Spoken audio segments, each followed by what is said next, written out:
does hope come from? When we are in dark, horrible situations, how can we find hope in order to survive and rebuild our strength? These questions are very important to me because I have personally experienced these circumstances. Before coming to Canada, I lived in a place called Alternative Camp. The following video is the real footage from the camp, which is located between the Syrian and Iraqi border. A British journalist came into our camp and saw how we lived. She was able to share her stories in a short film. This man and his family escaped Iraq in Many of the families I spoke to had similar stories. This man told me how his son was murdered by militants in Baghdad after they had tried to return to Iraq in 2007. The center of the community here is definitely the school. The UNHCR is prevented from erecting any permanent structures, so the tents act as classrooms. But for all the drawbacks of their surroundings, this is a real place of learning.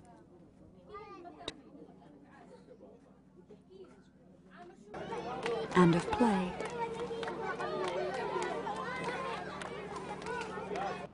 But the hours that the children are not in school are long, and after 2 children killed on the road already, parents live in fear of their children being hit by trucks. Let me give you some idea of what living in this desert really means. In the summer, temperatures can reach up to 45 degrees. The annual rainfall is less than 200 millimeters, but it has a tendency to come all at once, and the desert floods, just like it did last year, resulting in catastrophic flooding which destroyed the camp and many of the few possessions these people possess.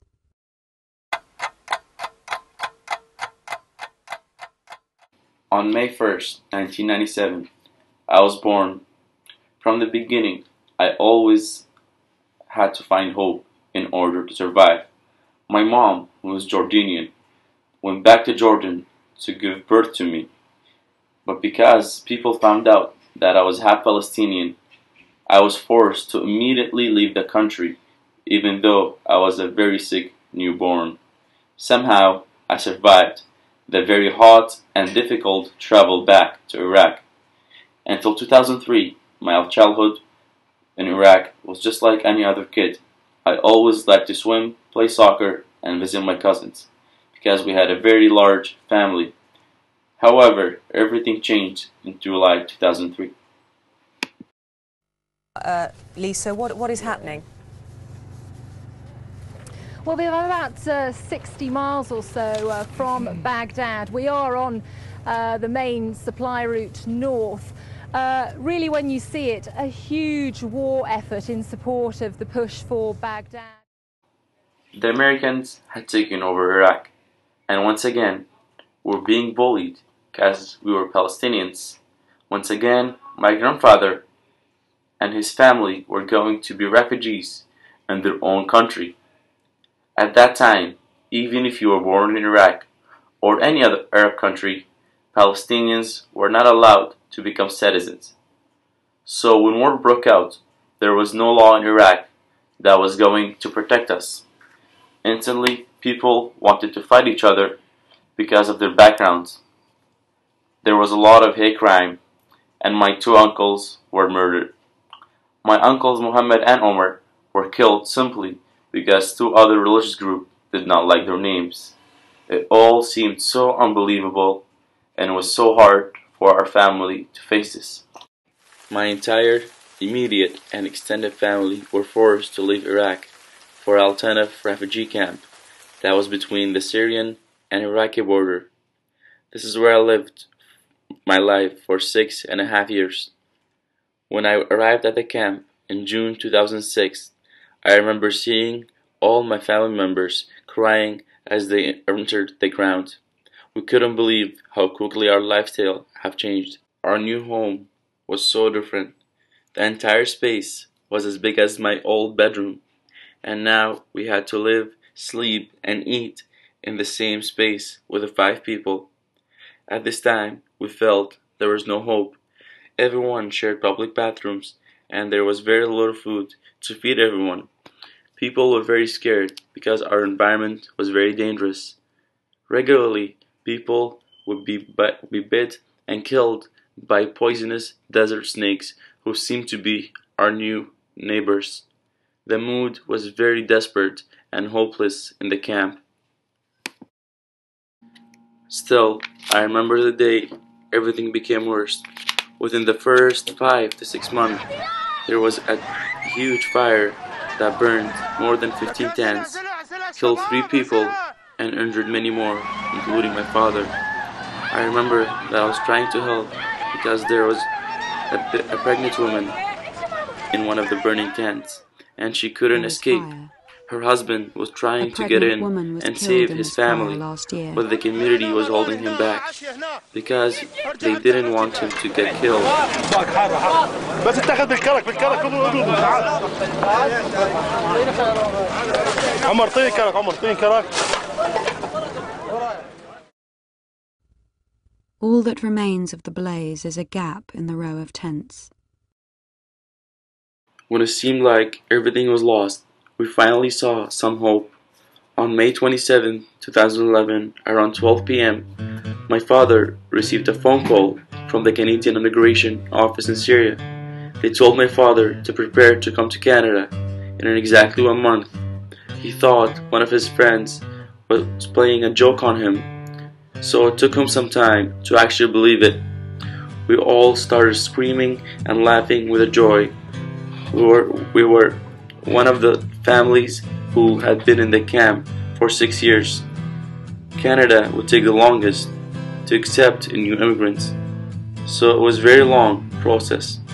I remember running outside and sharing my news with friends, aunts, and uncles. We couldn't believe this good news. We were finally allowed to leave the camp and go to an actual city, something we hadn't seen in the last 6 years. Here's an article that was written about my family and I, published in the Christian local newspaper.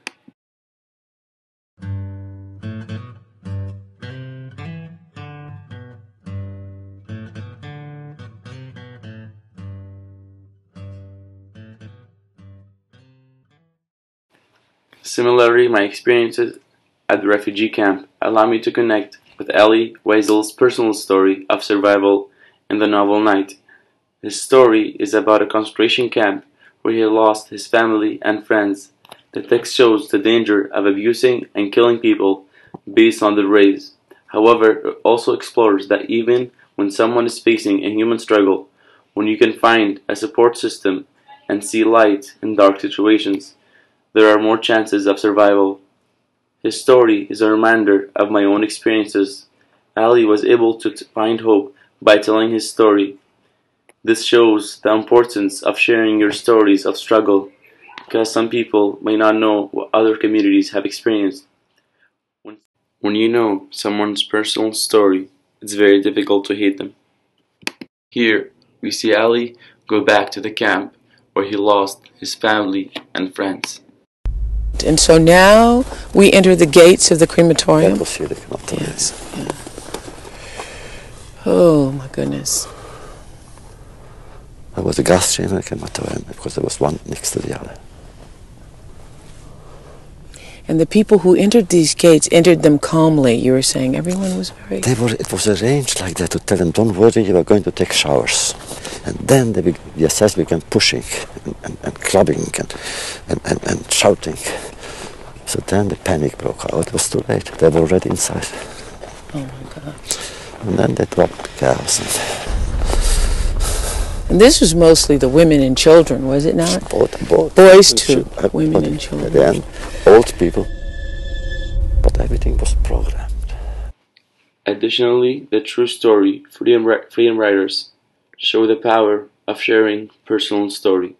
The movie is about a group of young teenagers who are rejected by their environment. They get a new teacher who gives support and allow them to powerfully share their stories of death, abuse, loneliness, and hope in order to build love and acceptance.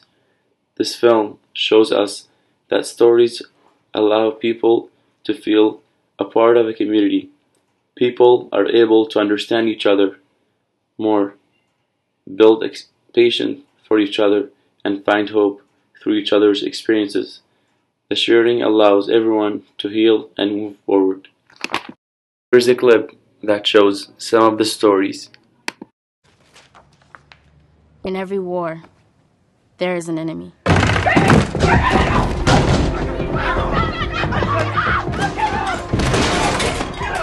I watched my mother being half beaten to death and watched as blood and tears streamed down her face.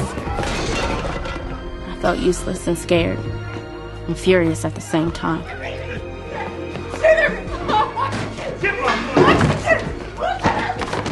I could still feel the sting of the belt on my back and my legs. One time, he couldn't pay the rent, and that night he stopped us on the street and pointed to the concrete. He said, "Pick a spot."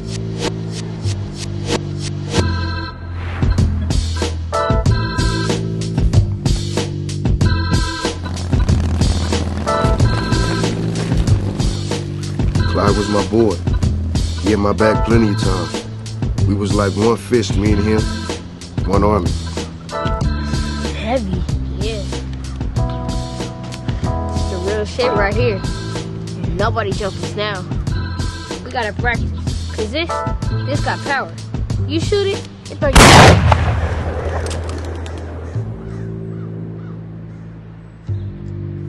I sat there till the police came. But when they come, all they see is a dead body, a gun, and a nigga. They took me to juvenile hall. First night was the scariest. Inmates banging on the walls, throwing up their gang signs, yelling out who they were, where they from. I cried my first night. Can't never let nobody know that. I spent the next few years in and out of cells. Every day I'd worry, when will I be free? Nonetheless, many people are unable to share their stories or be heard by everyone. Specifically, women in many communities suffer abuse and inequality. Sometimes women are not protected and can be easily mistreated because men can hold more power in their community. The film The Stoning of Soraya shows how women in these types of communities can be forced into hopeless situations. First, you will know why you should listen. There are things in this village you do not know about. سریا، دو مرد عاقل و بالغ به تو اتهام میزنن که اعمال و رفتارت دروغ میگه. اینجا چه خبره؟ میخوام بدونم. تو کارایی که بر مربوطیست دخالت نکن. There are men in this town who are wild dogs. زهر این میش بالاخره هیکلتو مسموم. بهت قول میدم بهشون حقیقتو بگم.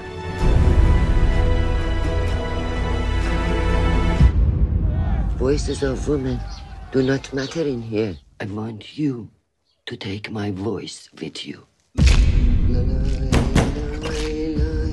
شما منو برداشتی شهادت دروغ بدن حقیقت نداره. دروغ گفتی تو اینکه کت خدایی. میخوام بذارم شما اینجا برید. شما واسه بهتی افزی. تو چجوری روت میشه؟ حضرت عباس بزنه به اون کمره. خاک بر سر تو. سه تا نسل بعد تو. برو گمشه بیرون یالا. Even though Soraya is in a hopeless situation and is murdered, her aunts give her life and memory hope by finding a way to tell Soraya's story. Therefore, in this situation, hope comes after. For women or any other group that is silently suffering, sharing their stories is the only way to find hope. If people continue to be silent, there will be no source of hope.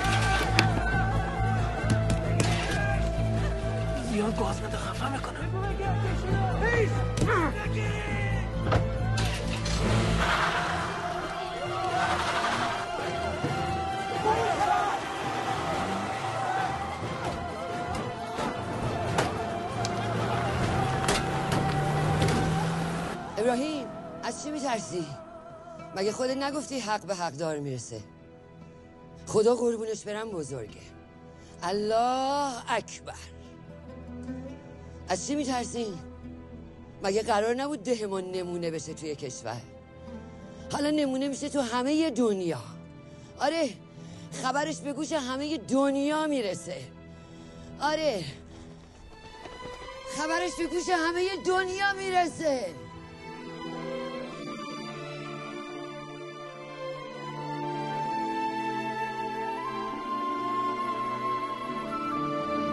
Another story that connects to how women from minority groups are taken advantage of is The Bite of the Mango by Mariatu Kumar. This story is about a girl from a village in Sierra Leone who was kidnapped by rebels. During this experience, the rebels abuse her and cut off her hands. Somehow, she escapes and finds a way back to her village. As she returns, the sweet taste of the mango reminds her of the desire to move forward. She is determined to survive and finds hope in her community. Around 100 people came out to Art Space in Peterborough Saturday night to hear Mariatu's story. It's gripping, it's compelling, it's devastating, but it's told in such a touching way in her book that I can't ever imagine somebody going through that and coming out at the other end of that story with such a positive outlook on life. Mariatu came to Canada as a refugee in 2002.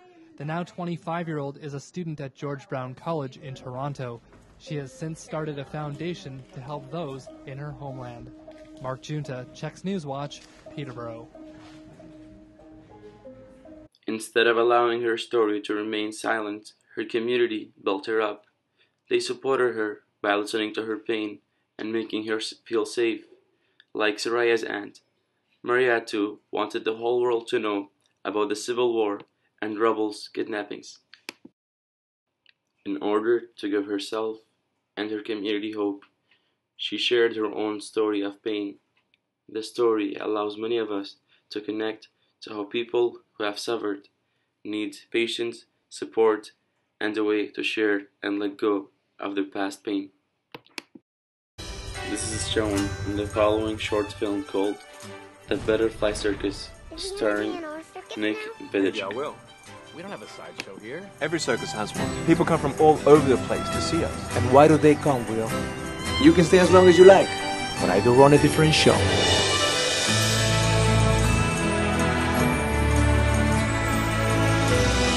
My boy here would sure like to say hello to the strongest man in town. Wow. Are you in the show too, mister? Splendid, isn't it?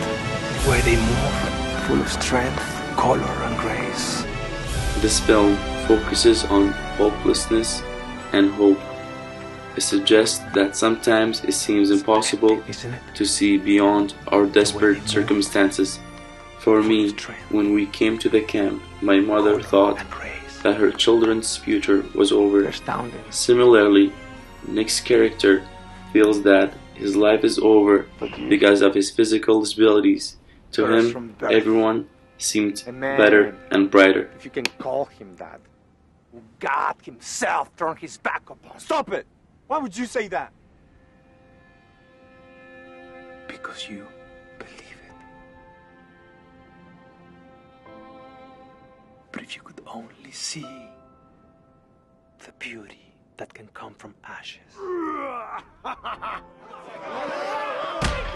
Wait!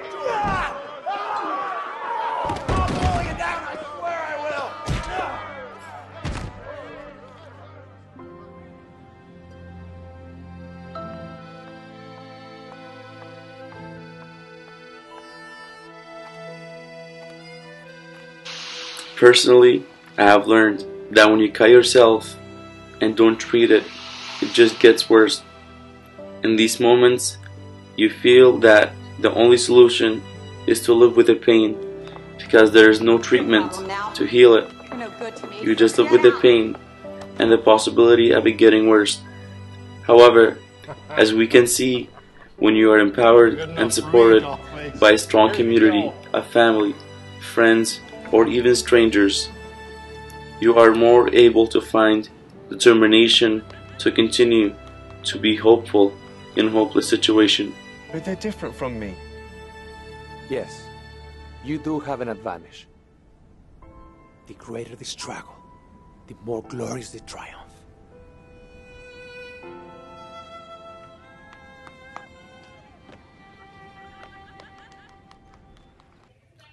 Thank you guys very much for listening to my story. I've learned that sharing your story is something that's very important, especially if your story is something of struggle and then you find strength. I really suggest that if anyone has a story to tell, just share your story. It's very powerful and everything takes time.